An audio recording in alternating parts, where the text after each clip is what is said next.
Hi, everybody. Happy New Year.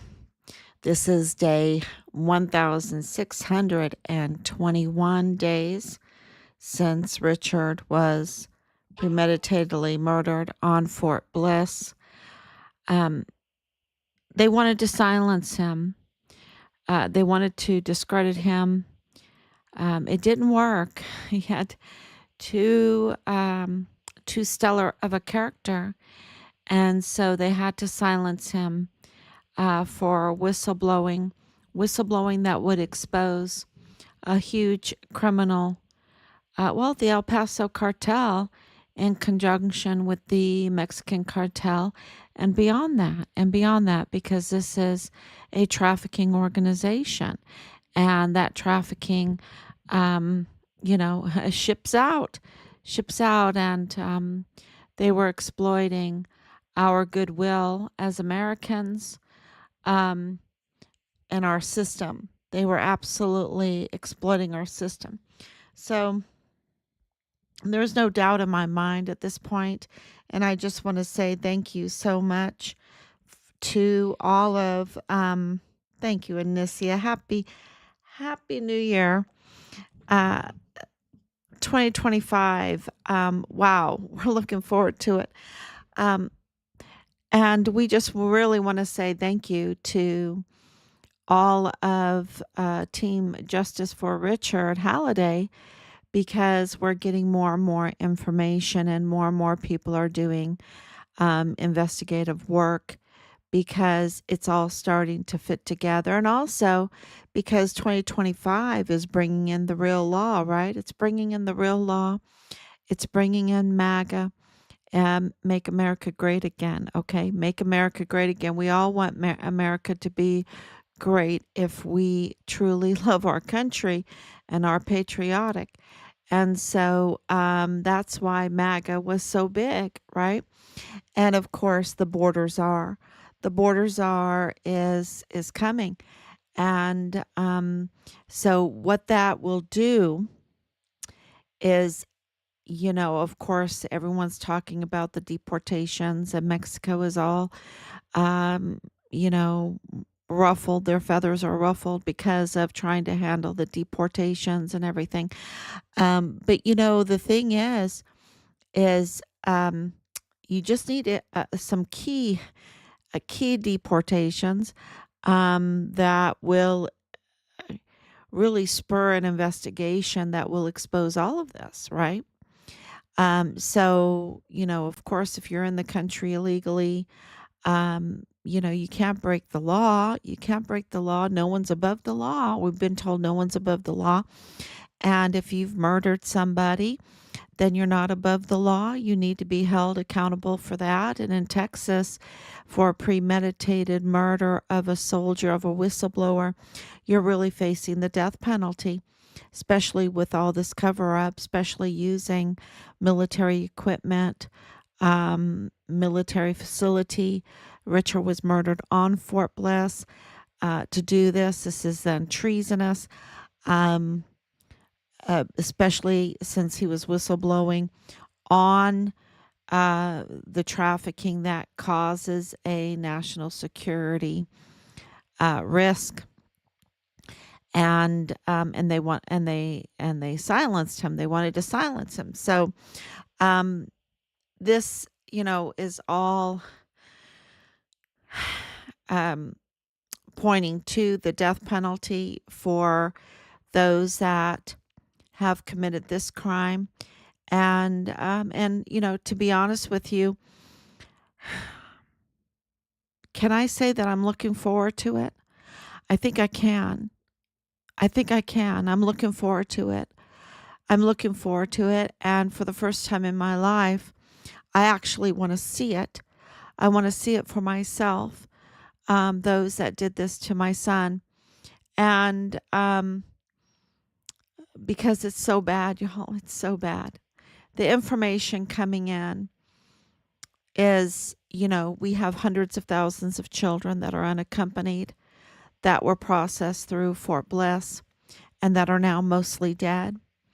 And anybody that is in charge of that, participating in that, and Richard whistleblowing on the misconduct, the unlawful activity that was on Fort Bliss, and them, silencing, bullying him and silencing him, and want to continue with these hundreds of thousands. This is the result of it, because, of course, the emergency intake center started in early 2021, right after the election, that absolutely was interfered with the Walmart mass shooting case. And we know that the Walmart mass shooting case now, because of our audio recordings that we received, thank you so much to Team Justice for Richard Halliday. More and more evidence is coming out, and we receive the audio tapes that confirm that Joe Spencer with Judge Sam Madrano and John Briggs were having secret meetings, and those meetings were to stop any forward moving of the Walmart mass shooting case. They didn't want any investigations. And you see the judges involved, like, well, the illegal individuals that said that they were judges, and they weren't. They were absolutely not. So they were absolutely interfering in the investigation in order to stop any kind of movement forward into the Walmart mass shooting case, so that no forensics evidence could be out there.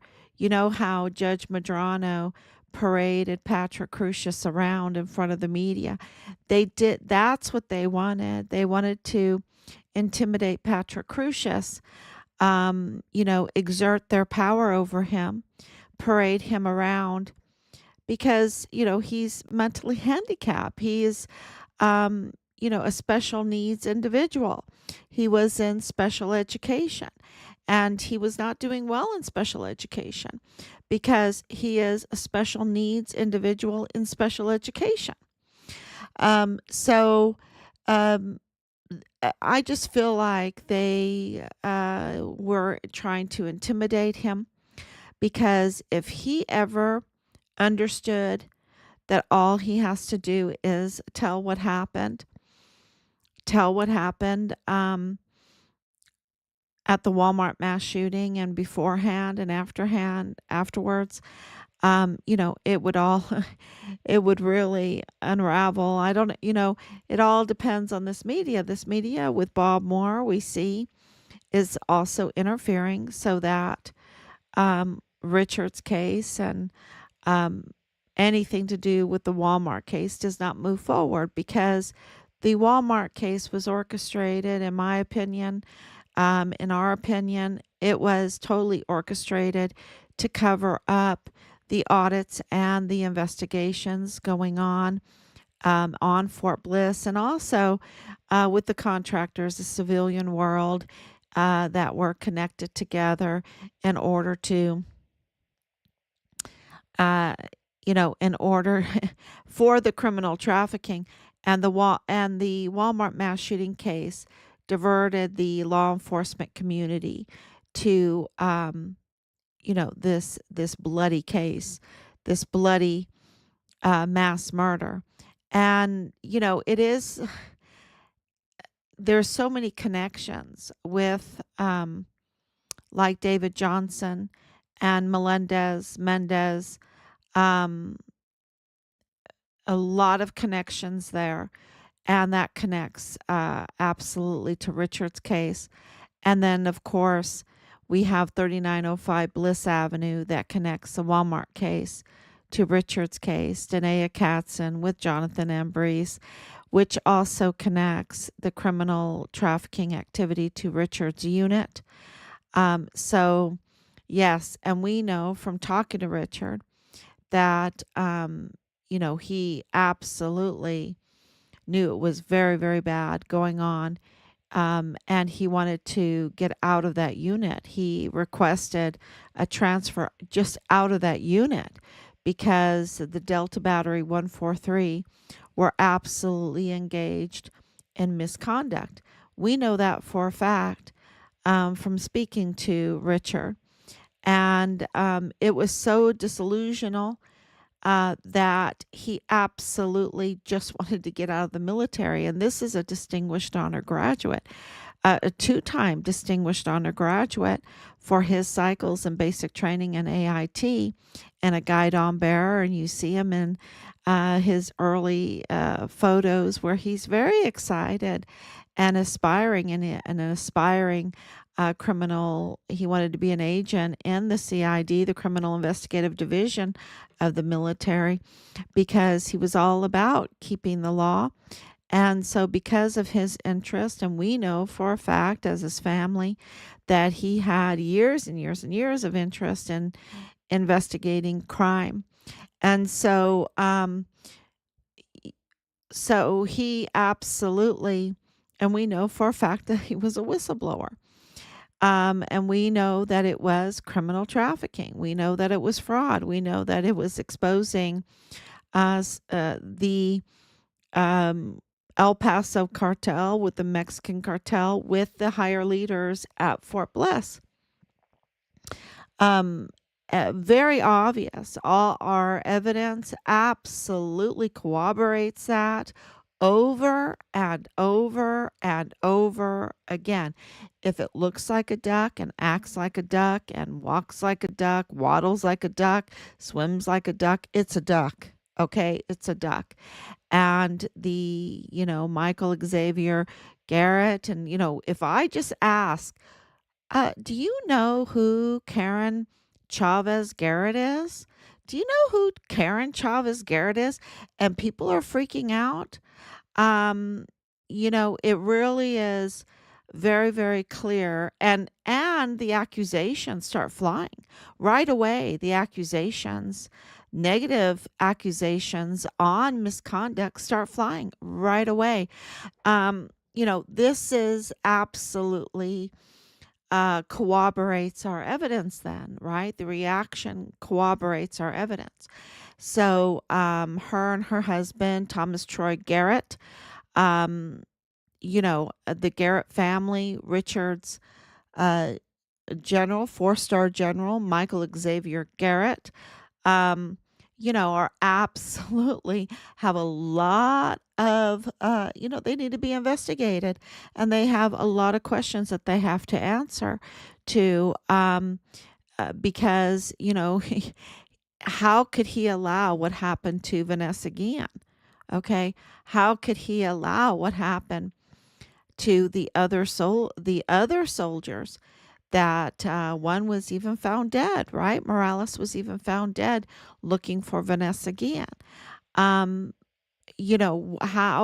could he even allow that shoddy kind of investigative work done through the Vanessa Guillen? And how could he allow the shoddy work while this whole thing was going on with Vanessa Guillen and finding other dead soldiers, that, he wasn't going to see to it that Richard's investigation was done properly, especially since Richard was declared the very first CONUS DES 1 missing soldier under the Vanessa Guillen absent soldier flowchart. And yet, the cover up was absolutely obvious.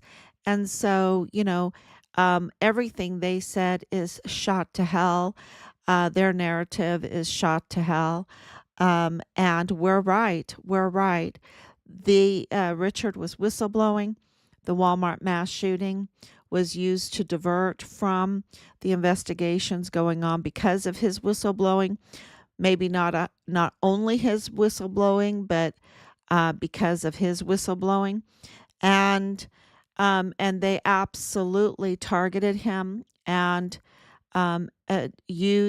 abused their power and their connections with the other agencies like FBI, Jesus Eddie Nieto Jr., like the El Paso Police Department, compromised police officers and canine officer, like the judges at the El Paso Criminal Law Magistrate Court, like the DA's office, after uh, they schemed to remove Yvonne Rosales, and failed to put in a legitimate district attorney.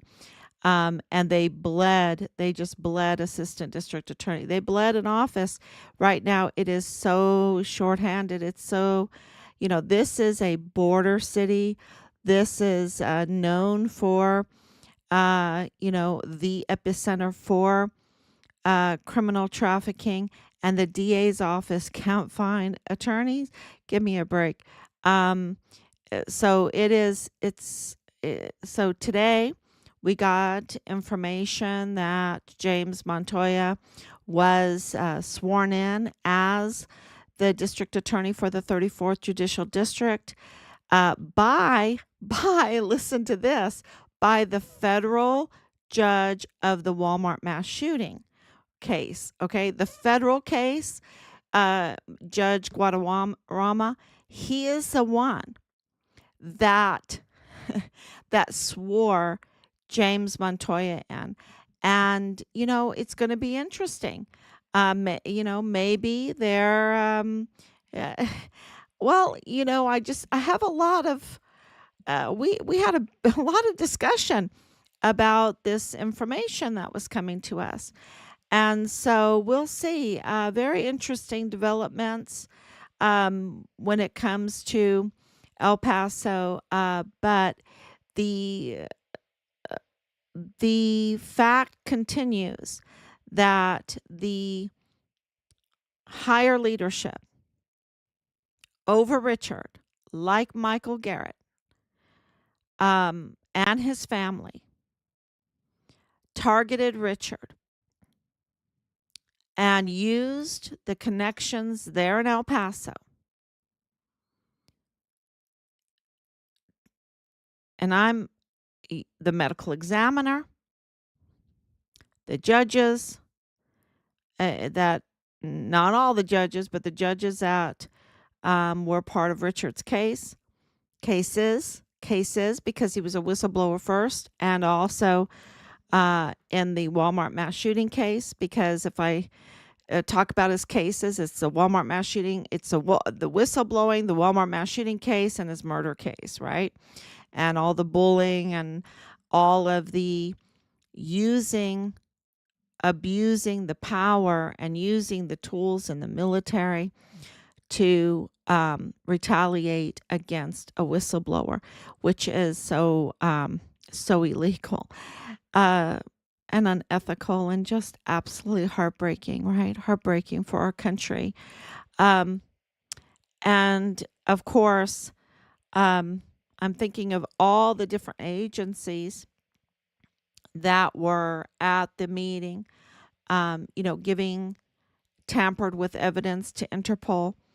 That came from Tavita Nusa and Marlon Soto. So the CID, and also civilian contractors, and even the DES, Thomas Kane, totally compromised, because he had control over the cameras on Fort Bliss. And, so there is, an El Paso cartel. That's the bottom line. You can't even call it anything else. It's the El Paso cartel that has, a Trojan horse, or maybe it was started in Fort Bliss, but it is absolutely reached up the ranks, and it's a profitable cartel. But it's absolutely treasonous, deserving of the death penalty. Think about the hundreds of thousands of unaccompanied children that are now mostly dead. Think about those that have died from the fentanyl. Think about our weapons being used by other militaries because they were trafficked and sold, and then they pocket the money to foreign countries. And I'm talking about a lot of ammunition, a lot of military grade weapons, a lot of equipment, a lot of uniforms, a lot of all of that. And, and using our transport to do it. So, it is really when you think about Richard, and here he is young and looking at all the misconduct, the fraud, and the sex cult activities, and all of the trafficking going on, and the worst type of crimes being committed against children. And here he is, you know, reporting to CPS, reporting to IG, reporting to FBI, reporting to Washington, D.C., reporting, uh, you know, um, 911, um, the FBI. I hope I don't know if I said that already. The FBI, reporting to, uh, what we should have a system that will check itself, checks and balances. And yet, when he went to the court, when he went to the FBI, when he went to the CID, when he went to IG, when he went to CPS, um, uh, the infiltrators um, had their people in there, and um, you know, and there's so much nepotism, and then they would leak, and we know that. Um, we know that FBI Jesus Nieto, Eddie Nieto Jr., absolutely leaked multiple times to interfere uh, in our son's cases.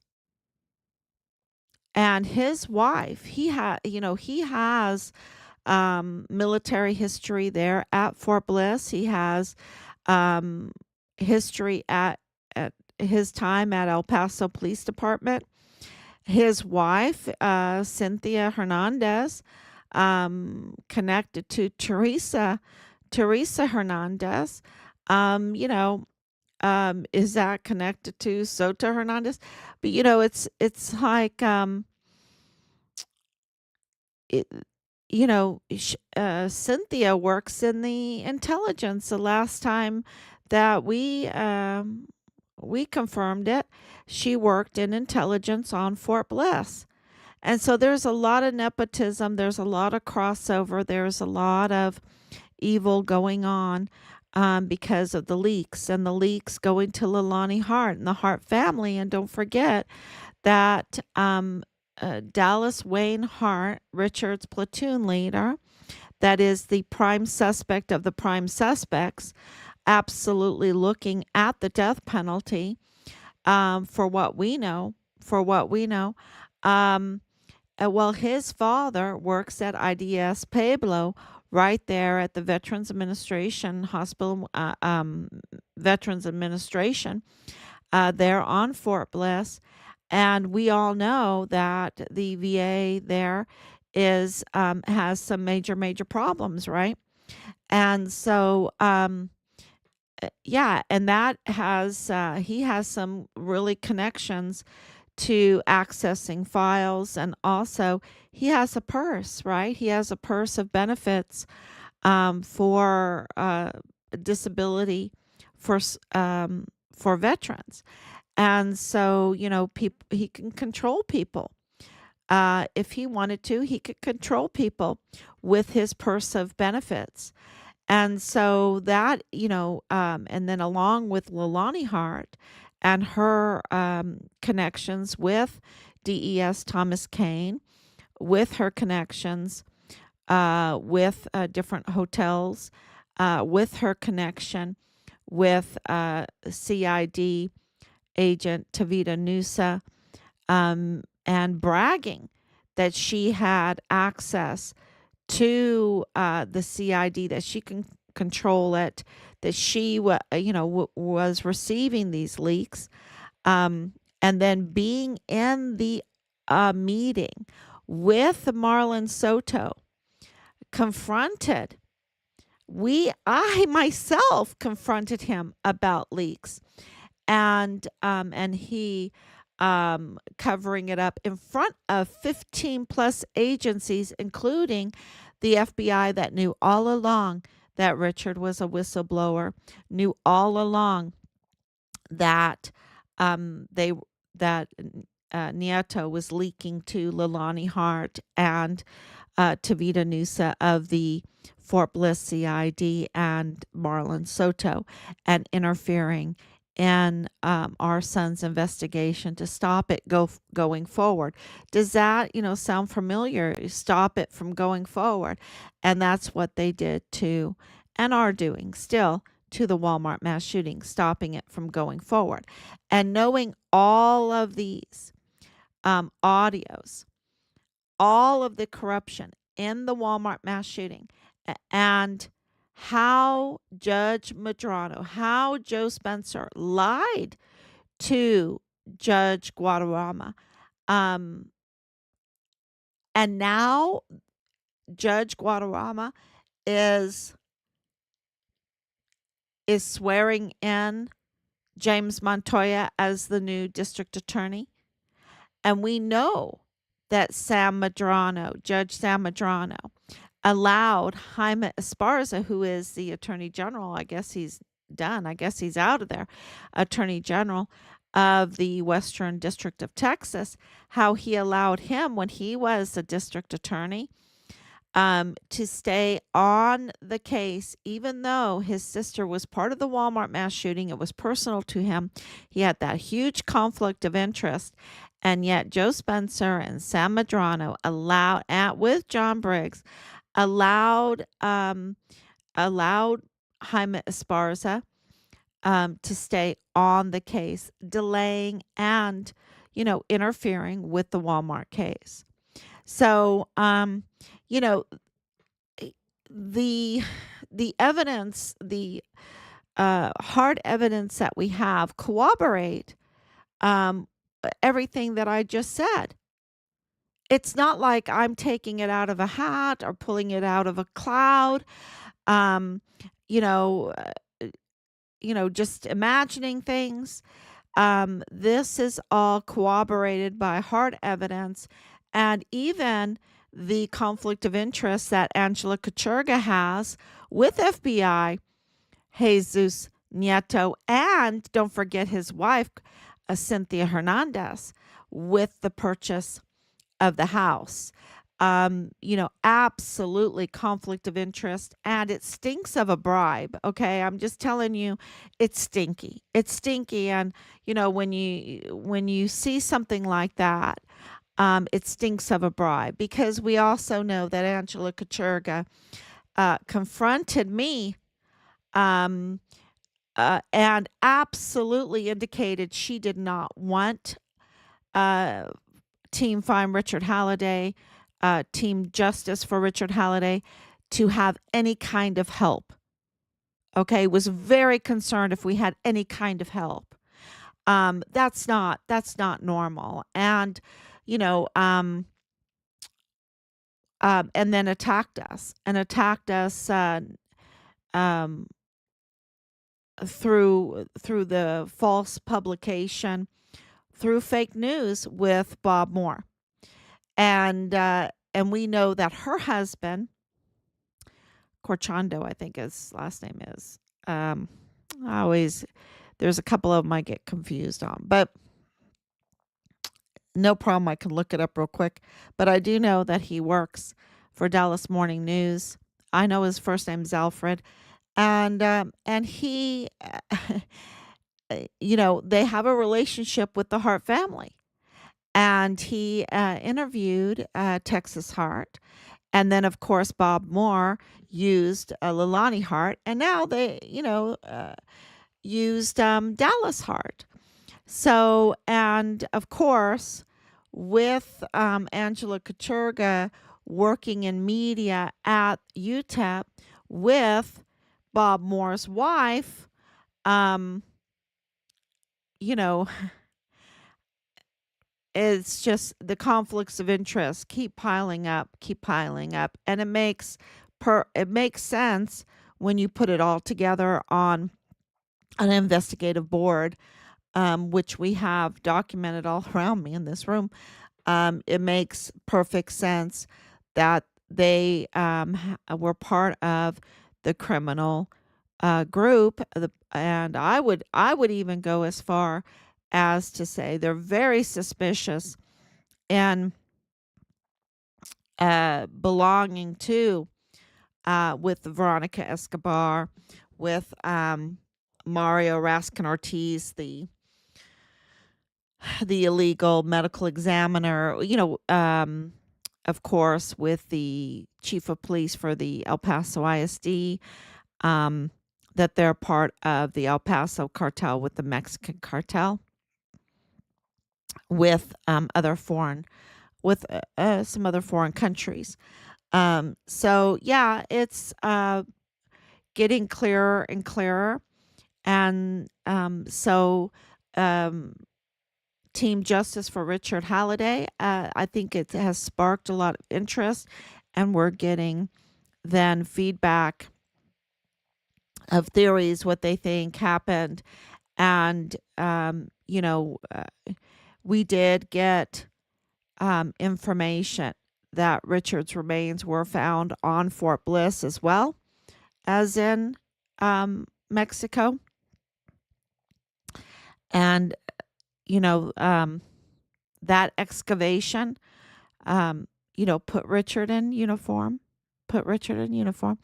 and so we're learning more and more when this took place, why they, well, we know we can, it's obvious why they don't want us to have our son's remains because of the implication to the El Paso cartel, to the higher ranking, to the Mexican cartel, to foreign countries, right? It's obvious. And, but we want our son's remains. And if they have to face a death penalty, then they have to face the death penalty. And they need to be, if they're guilty, then they need to be put to death, and they just need to take it up with God. Because what they have done in this case, um, you know, um, is just breaking every kind of law of God, right? It's just breaking every law of God in so many ways. And so I think that's something that we cannot tolerate. Absolutely not tolerate. And in 2025, with the real law coming, with MAGA here, with the borders are absolutely coming. We're counting it down. Is it 18 days, 18 more days? Um, and we'll see. I think there's going to be, uh, nothing's ever a smooth transition when it comes to this much at stake. And these criminals, they gnash their teeth, you see. They wail and they gnash their teeth. And they'll, put out they'll play your goodwill, right? They'll say, oh, no, no. Think about hundreds of thousands of children. Think about the fentanyl. Think about all of um, the weapons and everything that they extorted, and think about Richard, right? Think about Vanessa Guillen. Think about and I haven't connected Vanessa Guillen with all of this, um, but it wouldn't surprise me if someone dug deep in it that there would be a connection, um, because I know her mother was very suspicious about everything. But I do know about Richard's case, and I do know that Richard's case is 100% connected to these criminal activities, and that it is absolutely not tolerable. And we need to have an accountability. We need to have an accounting. Um, and this the prime suspect, right, are Dallas Hart. And I would even say, Jonathan Ambrose. I would even say Jay Pollan. I would say James Courtney Hart. I would say, well, the Hart family, Leilani Hart, Tavita Nusa. I would say DES, Thomas Kane. Um, and I, Eddie Nieto, um, Bradford Bugado, Nadal Baim, Michael Ruggiero. Um, absolutely. And for me, for this kind of assault on our country and on our national security, um, it's absolutely so many crimes. I'm going to leave it for the lawyers to distinguish all, roll up, on the big scroll, all the crimes, roll out all the crimes that they've committed. But it is absolutely worthy of the death penalty, and I'm looking forward. I'm looking forward to it. Um, I just have to tell the truth. I'm looking forward to it, and I'm hoping that 2025, it gets to the point with all of this that, yeah, I just can't even say it. I just can't even say it. That you're looking forward to it, and that's enough. That's enough. So, and I want to say thank you to so many of you that have helped us put this all together. But we are absolutely um, going to take a giant step forward in the near future. It's already, um, and I'll be announcing that very, very soon. And I don't think you're going to expect what we have, because you just can't do the normal things that they want you to do. Um, so anyway, but we have been working very, very hard, filing, and and we'll be moving huge jumps forward in 2025. And we are just very grateful. And please keep helping us. Keep that information coming forward. It is super important, and we absolutely know, um, who we're thanking. We absolutely know who we're thanking, and for in the future, who we're thanking. And so please, there are still rewards out. And I think those rewards are going to increase hugely. And, that is, that is why we're very, very grateful for all the help and all the tips and the evidence that has been sent in to us. So thank you so much. Uh, Happy New Year. God bless you. And we will be back tomorrow, God willing. Thank you so much. Bye bye.